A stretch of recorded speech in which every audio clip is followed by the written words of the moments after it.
That's actually awesome. So Mark, next question to you. So we spoke about the personalities of people. Sam spoke about using the Jedi mind trick. Have you seen that work in past? How has sort of you been able to implement change and find internal champions and so on? Well, that's one thing that's really important. And I'm a people guy, not a tech guy. I come from sales. Tech is not a native or even a secondary language for me.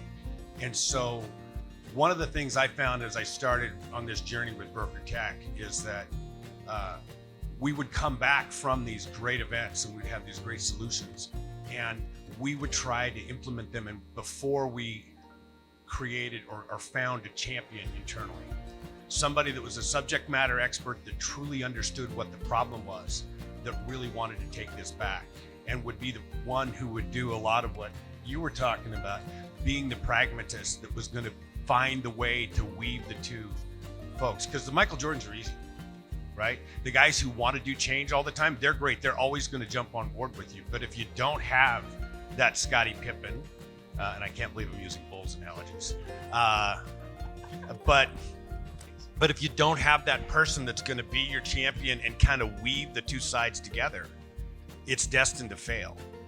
And so what we found also is that when we're looking at AI, one of the things that's from a people perspective that we just talked about that is amazing to me is how many of our teammates, because they're reluctant to change, are holding on to tasks and activities that they hate. So we'll find a solution that will dramatically improve their work balance and allow them to focus on the areas that they love and that they excel and are good at. We'll take away a menial task, and they'll go, oh no, you're eliminating my job.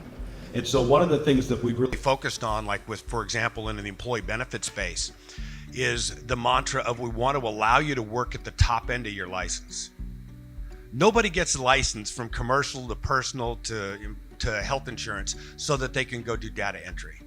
Nobody comes into our business because they want to do data entry and they want to proof spreadsheets. Those are the type of tasks that we're working to remove. And if we allow people to understand that this is going to help them advance their career, it's going to allow them to move up the skill set chain that they love working in, all of a sudden we get buy-in to like, oh wow, this is going to create space for me at the top end of my job that I really love. And so those are things that are really, I think, are important, but it starts with getting that internal champion that's going to help you realize, and if we back it up even further, making sure everybody understand what the problem you're trying to solve is.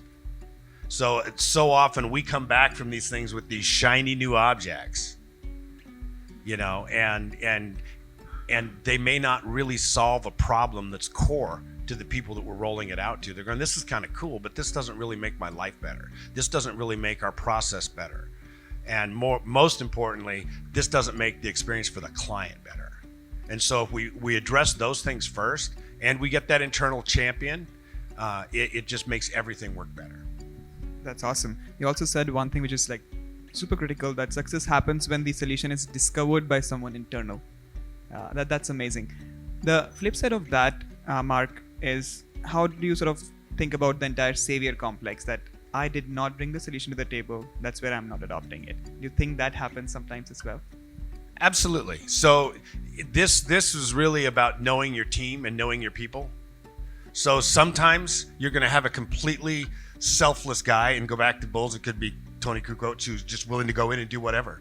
Sometimes you got a Scottie Pippen where he has to believe he's the savior. He has to believe it's his idea or he's going to sit on the bench. So it's just knowing who you're going to engage and making sure that they fully buy in. And maybe there's somebody who has to be the one who rolls the idea out. Maybe it doesn't come from you. But it's really understanding that layout internally before you bring these outside solutions back. Because the easy part is coming here or going to ITC or coming back from BTV Mania with this great new idea that you just know is going to help your organization.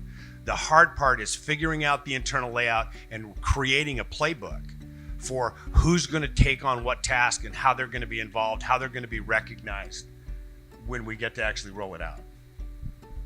That's awesome. Any thoughts from you, Sam, on that?